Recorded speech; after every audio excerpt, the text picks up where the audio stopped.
Hello, welcome back. My name's Daniel O'Connor.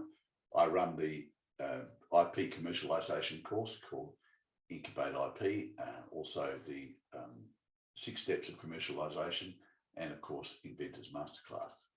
Now, what I want to talk about today is a lot of people are telling me that they're going online and they're downloading free non-disclosure agreements they're finding online, and they're using those ones to go and secure their intellectual property when they're disclosing to third parties. I want you to be very careful of this because, firstly, you don't know whether or not it's been reviewed by a lawyer. I understand that the cost is radically different because any solicitor building one of these does take a template, build the template, and charges you full price. That's unfortunately the price of them having to do 4 years of study or whatever it is. Now, on top of that, you've got the jurisdictional changes. So it's very important to get a solicitor to look at what you've come up with. Even if you do download something from the web, don't just send it out there. Get it reviewed by a lawyer, pay a few hours just for someone to read it over and say, I think you should change this or that, or it's only going to be applicable for your current jurisdiction and not for other countries or other states. So be aware that can be a big difference, and it could render all of your intellectual property public domain if you're not careful. Now, what you've got to look for is jurisdictional differences. So some laws in one state or country can't be applied in others, and you need to bring it back to the laws of your state if you can. And in most cases, people allow you to do that. The next is you've got to have that non-disclosure part in there, which basically will hold them for a period. I usually like to have 5 years after the relationship is completed. So, and you do your best on that. They're not allowed to disclose information. Some of it will come into public domain anyway. Most of the agreements that I see on the internet do have that anyway. The next, you need to include a clause in there for non-compete. So if you're talking to a third party who are going to help you, work with you to develop a project, and you haven't got it completed yet, what you want to make sure is at the end of this, they're not going to go out and compete against you with some other technology. So you're restricting them from participating in your geographic or demographic market segment. So that's important.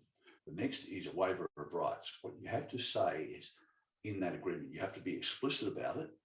We're going to come up with these points, but if we extend the intellectual property to include other points, we want the right, you must waive your rights to all of that intellectual property, and it belongs to our project because we're paying you for the services you're providing. So once you've got that waiver of rights, it really does guarantee you that whatever they contribute is yours and not theirs. And lastly, I look at these as a deed rather than an agreement or a contract. And let me explain the difference. Quick legal 101, contract law 101. An offer is an offer. An offer and acceptance is an agreement. An offer and acceptance with consideration becomes a contract. So consideration is where I've given you something, and in return you've given me something as part of that relationship exchange. And now non-disclosure agreement is debatable whether or not we've actually had any consideration. So if you make it a deed, there doesn't have to be consideration on a deed.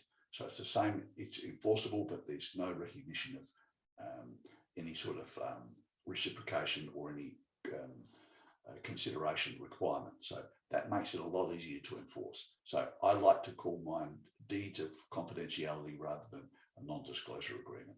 So, but I've gone and spent the money, got a legal advice. So I've got one program that I do, and I've made it so it can be reciprocation. So it's a reciprocal deed. So I can disclose to one party, but I can use the same agreement if I'm being disclosed to, and I don't have a problem with either way. So that way, if I control the agreements that I do, it means that everybody who has a relationship with me and comes in, whether you're an inventor and you've shown me your ideas, or whether you're a contract that I'm bringing an invention to you, either way, we're using the same agreement, so we know exactly what it is. I'm comfortable with that. Okay, so that's a quick review on non-disclosure agreements and what you need to look for and how to be careful about it. Okay, thank you.